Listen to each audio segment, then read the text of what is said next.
Rose counted the coins on the kitchen table for the third time and arrived at the same answer she had the 2 times before. Not enough. Not nearly enough. The jar that held the household money had been sitting lighter and lighter since March, and now, on the last Tuesday of September in 1889, it held exactly $4.60, which would not cover the seed order, would not cover the back taxes, and would certainly not cover the wages she owed the 3 hands who had stayed on after her husband Edmund's passing. She pressed her palms flat against the worn pine tabletop and let herself feel the weight of the silence in the house. Outside, the Wyoming wind moved through the cottonwoods along the creek with a sound like water rushing over stone, and the afternoon light came in gold and level through the kitchen window, and made everything look richer than it was. That was the cruelty of autumn out here. It dressed the land in its finest colors just before it turned hard and cold, and showed you exactly what you were facing. She heard boots on the porch and straightened before the door opened. It was Clay Briggs, the foreman, a thick-necked man of 50 who had worked the Callaway spread for 11 years and had known, from the morning Edmund died, that a widow alone could not hold it. He did not say that directly. He said it in the way he looked at the fence line when he reported to her, as if he were already measuring the property for someone else. "Mrs. Callaway," he said, pulling his hat off, which was more courtesy than he usually showed, "had a wire come in from the land company over in Casper. They're sending a man out to look at the eastern quarter." Rose looked at him steadily. "I have not asked any land company to send anyone." "No, ma'am. But the note on the eastern quarter comes due in January. I am aware of the note." He turned his hat in his hands. "Just thought you ought to know." "Thank you, Clay." She said it in the voice that meant the conversation was finished. He put his hat back on and went out, and Rose turned back to her $4.60 and began to think in earnest. The wire that arrived 3 days later was not from the land company. It was from a man named Levi Cole, and it read, in the clipped economy of a man paying by the word, "Heard the Callaway place needs a working foreman and a steadying hand. Have both. Can arrive Friday. Will work for fair wages and room. References available. Cole." Rose read it twice at the post office counter while Mrs. Harker, the postmistress, pretended to sort letters and listened with both ears. Rose folded the wire and put it in her coat pocket, and walked out into the sharp morning air without a word to anyone. She did not know a Levi Cole. She did not know who had sent word to him or how he had heard about her situation, and the not knowing made her cautious in the way that $4.60 made a person cautious about everything. But she also knew that Clay Briggs was doing half the work he was paid for, and that the eastern quarter fence had not been mended since July, and that she had found 2 of the 3 remaining hands playing cards in the barn at 2 in the afternoon last Wednesday. She needed someone. The land needed someone. Whether Levi Cole was that someone remained to be seen. But she wired back a single line. "Friday is acceptable. Come prepared to work. Callaway." He arrived on the afternoon train from Rawlins, which Rose met herself because she was not in the habit of sending others to do things she could do herself. She stood on the platform in her good wool coat with her hands clasped in front of her and watched the passengers step down. She had formed no particular picture of him in her mind, which was a discipline she had learned from marrying Edmund at 19 and discovering that the picture and the man were 2 separate things entirely. Still, she was not entirely prepared for Levi Cole. He was tall, the kind of tall that made a person aware of a room's ceiling even when standing outdoors.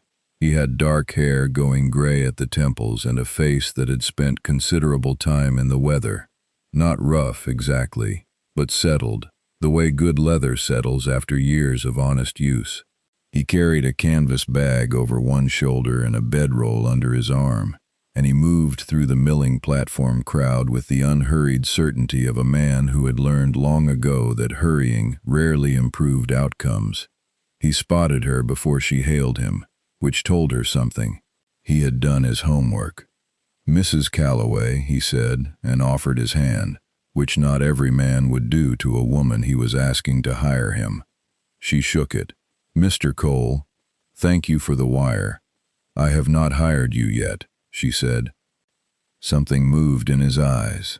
Not offense, but something closer to respect. "No, ma'am.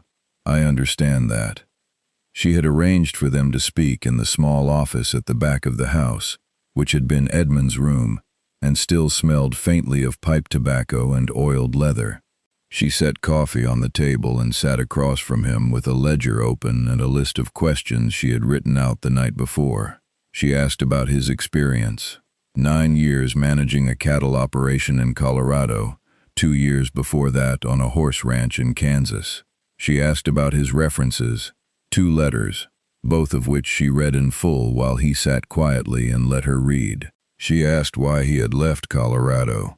He said the owner's son had taken over the operation and they had disagreed on how cattle ought to be treated, and he said it plainly, without embellishment or bitterness, which she found more persuasive than any practiced answer would have been. Then she set down the letters and looked at him directly. "I am going to be plain with you, Mr. Cole, because I do not have the time or the money to be anything else. This ranch is solvent, but it is not comfortable. I have a note coming due in January on the eastern quarter, and I intend to meet it. I have hands who need managing and fences that need mending, and a foreman who has been coasting on his tenure since my husband passed. If I hire you, I am asking you to come in above Clay Briggs, and that will not be a pleasant situation for either of you." Levi Cole set his coffee cup down. "What happened with the widow's boy?" he said.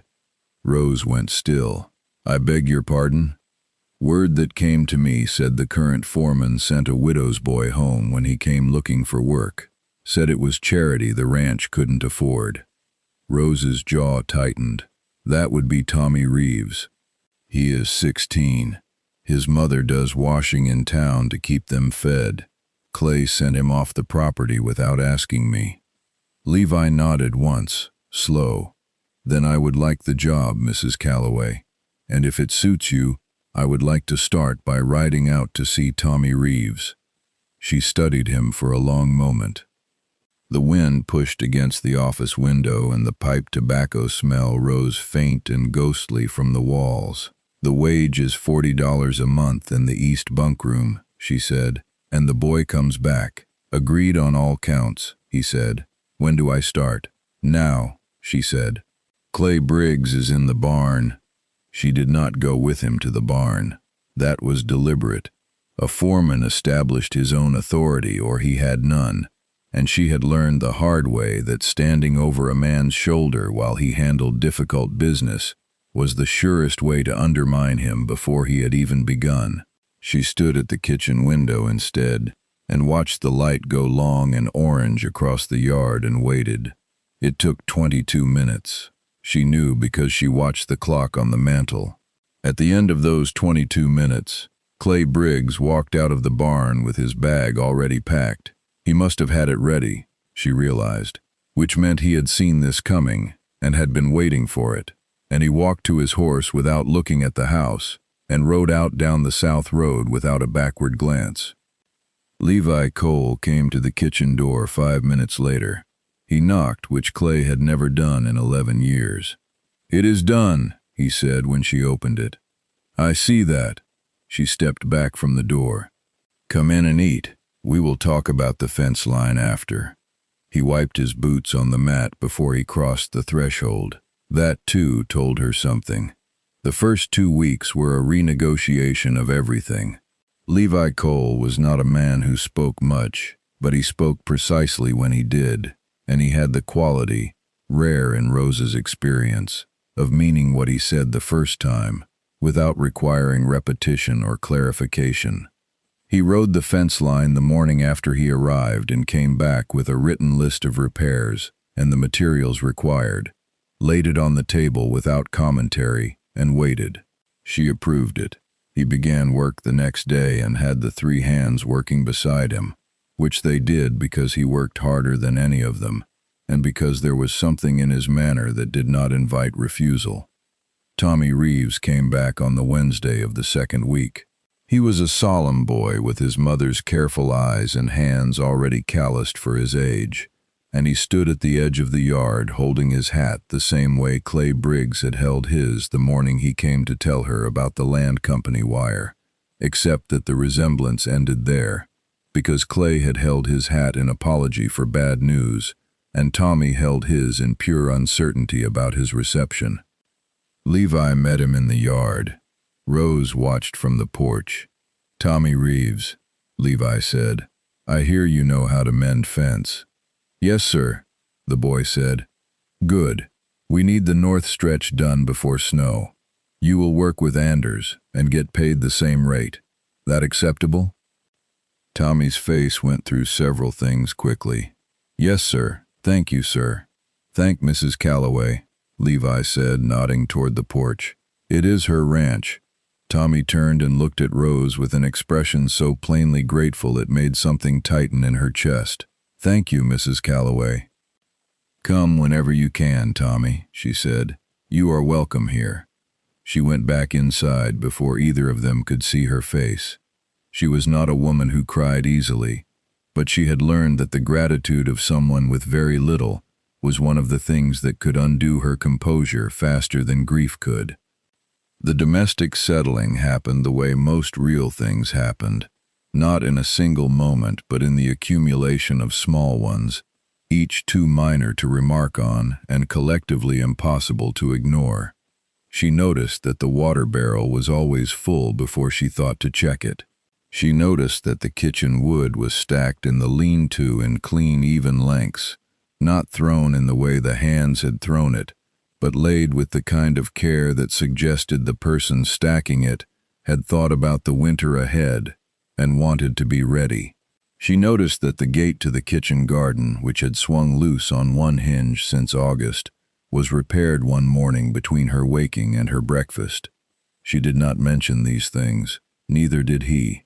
But one evening she set a second chair at the kitchen table instead of having him take his meals alone at the bunkroom table, as the hired foreman ordinarily would, and he sat down in it without comment, and they ate together and talked about the cattle count and the condition of the hay and the likelihood of an early freeze, and it was the most ordinary conversation Rose had had in 8 months, which was precisely why it felt extraordinary.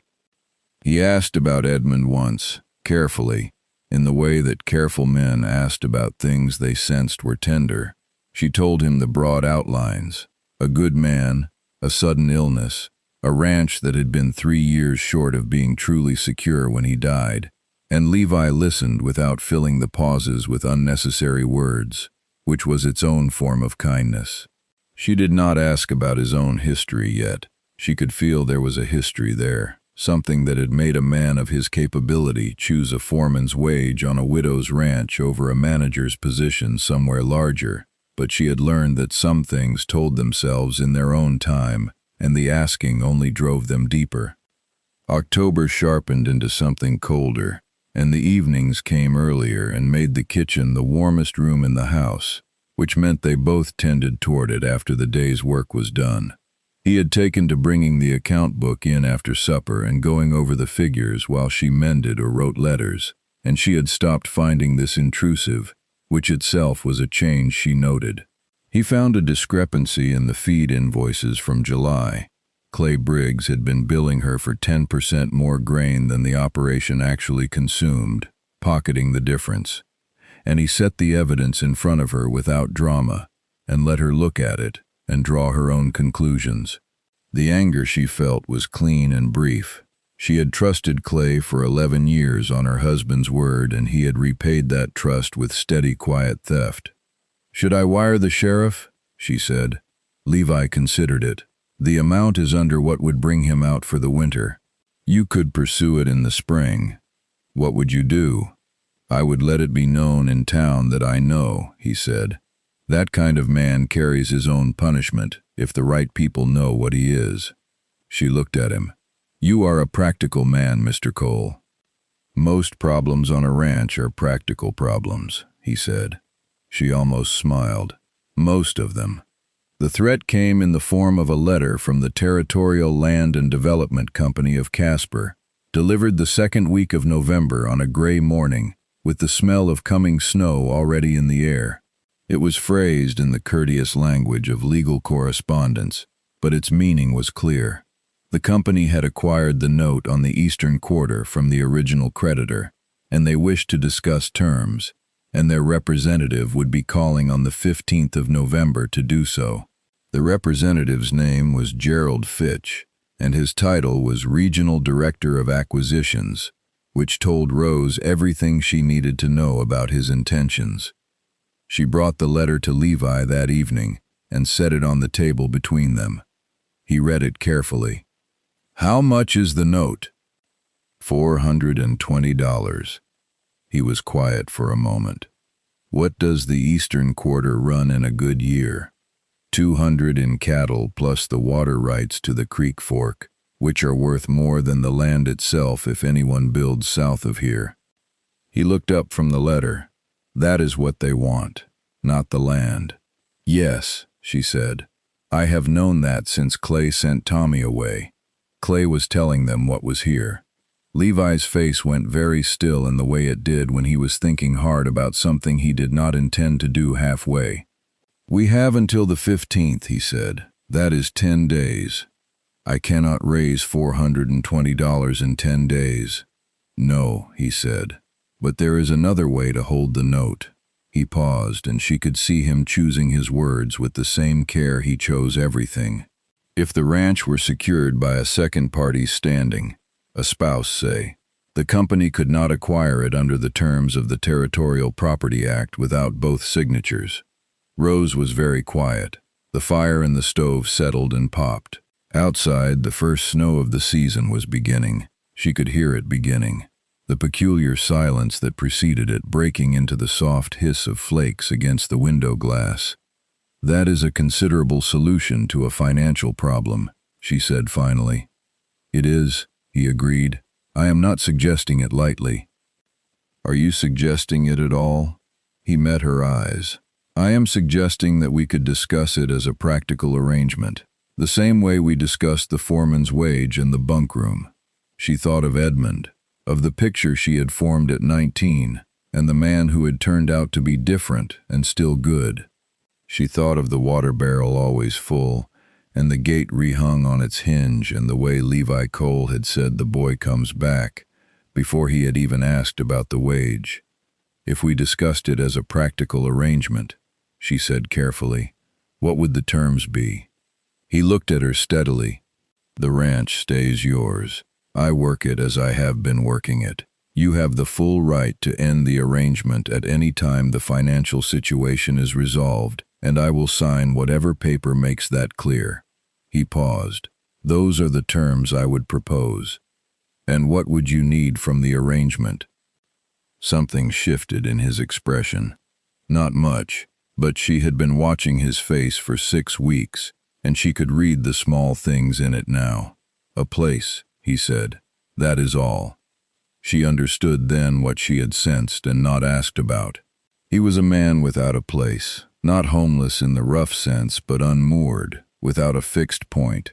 Someone who had spent years putting his considerable capability in service of other men's land and other men's futures, and had arrived at 50 with skill and character, and nowhere particular to belong. She knew that feeling. She had felt it every morning since Edmund died, standing in a house that was hers by law, and not quite hers in any way that mattered, because it had been built for 2, and she was only 1. "I will need a week," she said. "I need to think about it honestly and not in a hurry." "That is fair," he said. "And I need to know one thing." She folded her hands on the table. "Why this ranch? You could manage larger operations. I know from your references that you have been offered them." He was quiet long enough that she thought he might not answer. Then he said, "Because when I heard what the foreman did to that boy, I wanted to come here and fix it. That is all the reason I had. Sometimes a reason that simple is the right one." Rose looked at him for a moment. Then she rose and went to the stove and checked the fire, and when she turned back, she said, "The coffee is fresh. Let us talk about the fence count for the west section. We will come back to the other matter in a week." He nodded. "All right." But they both knew, in the way that two practical people who have been paying close attention to each other know things, that the matter was mostly settled. The week was not for deciding. It was for being honest about what had already been decided, and making sure the honesty went all the way down. Gerald Fitch arrived on the 15th as promised, a neat, dry man in a city coat who came in a hired buggy from the station and sat at Rose's kitchen table with a leather case of documents and the polished certainty of someone accustomed to easy transactions. He had the note, he said. He had the company's offer for the Eastern Quarter, which was fair, he said, using that word in the way that people use a word to mean the opposite, and he hoped they could conclude matters simply. Rose poured coffee and sat down. Levi sat down beside her. Fitch looked at Levi with the quick recalibration of a man who had expected to be negotiating with a widow alone. "My husband," Rose said pleasantly, and watched Fitch recalculate again with less pleasure. "We were married last week. Perhaps you are not aware that under the Territorial Property Act, both signatures are required for any transfer involving a jointly held ranch property." Fitch set his coffee cup down very carefully. "I was not made aware of a marriage." "Surprising," Levi said mildly. "It was quite a nice ceremony." It had been, plain-spoken and brief, performed by Reverend Aldous at the church in town on a Thursday morning, with Tommy Reeves and his mother as witnesses, and a small meal afterward at Mrs. Reeves's table, which Rose had found more moving than she had expected. There had been a moment during the short service when Levi had looked at her, not at the minister, not at the wall, but directly at her, with an expression that was not the contractual steadiness she had braced for, but something quieter and more unguarded, and she had understood in that moment that whatever the arrangement had started as, it had become something else in the making, the way bread dough became bread not at a single instant, but through the accumulated warmth of rising. Fitch tried several angles. Rose answered them all. Levi spoke twice, both times briefly, both times in the tone of a man who has done nothing wrong and does not intend to apologize for it, and by the end of the hour, Fitch gathered his documents, acknowledged that the matter would need to be reviewed by the company's attorneys, and took his leave with the diminished air of a man who had arrived expecting a harvest and was going home to explain himself. When the buggy had gone down the road and out of sight past the cottonwoods, Rose sat back in her chair and let out a long, slow breath. "Well," she said. Levi looked at her. "Well," he agreed. She looked at her hands on the table. They were a farmer's hands, work rough and capable, and beside them on the table were his, the same. She thought about how she had folded the $4.60 evening behind her and arrived here. She thought about the second chair and the gate on its hinge, and a solemn boy named Tommy standing in the yard with his hat in his hands. "Levi," she said. "Yes, the practical arrangement." She paused, choosing her words the way he had chosen his when he proposed it, with the same care. "I do not think it is only practical anymore. I want you to know that I know that." He was quiet for a moment. Then he said, "I know it too. I have known it since the second week." "The water barrel," she said. He almost smiled. It was the closest thing to a full smile she had seen from him, and it did something to the room, the way a door opening onto sunlight does something to a room. "The water barrel," he said. She put her hand on the table, not reaching, just placing it there, and he set his beside it so that they were touching at the edge, which was exactly enough for now, and the fire in the stove made its steady sound, and the Wyoming wind moved through the cottonwoods outside, and for the first time in 8 months, the silence in the house felt like company rather than absence. There is a thing that happens on the frontier that the history books rarely mention. because it is quiet and has no drama that you can put in a painting or a dispatch. It is the moment when two people who came together out of necessity look up from their work and find that the necessity has become something they would not trade away, even if the trouble that caused it were undone. Rose Calloway, Rose Cole now, had come to that moment over a kitchen table with $4.60 and arrived somewhere richer than she had imagined on the worst night of her counting. Levi Cole had come to it from the far end of a long road with no fixed destination, and found, in a place he had come to on account of a boy sent home in injustice, the place he had been looking for without knowing its name. The eastern quarter stayed. The note was paid by spring from the best cattle season the Calloway Ranch had seen in a decade, because a man who knows cattle and works without waste can turn a struggling operation in less than a year if the land is willing. Tommy Reeves grew into a hand any foreman would be proud of, and eventually Foreman himself, which was a different story for a different evening. What matters for tonight is that a practical bargain, entered in good faith by two honest people, proved what practical bargains entered in good faith always prove, that need and kindness, given room and time, grow into something neither party fully anticipated and both of them deserved. If you have ever made a bargain that started as necessity and ended as love, leave a word about it in the comments tonight. This channel exists for stories like that, and yours may be the one that lights up someone else's evening. If you are new here and this kind of story does the something to your heart that it does to mine, subscribe and stay a while. There are more journeys like this one waiting, more homesteads and more mornings, and more people finding each other in the wide, honest country of the Old West. Good night. God bless you and everyone you are keeping warm this season.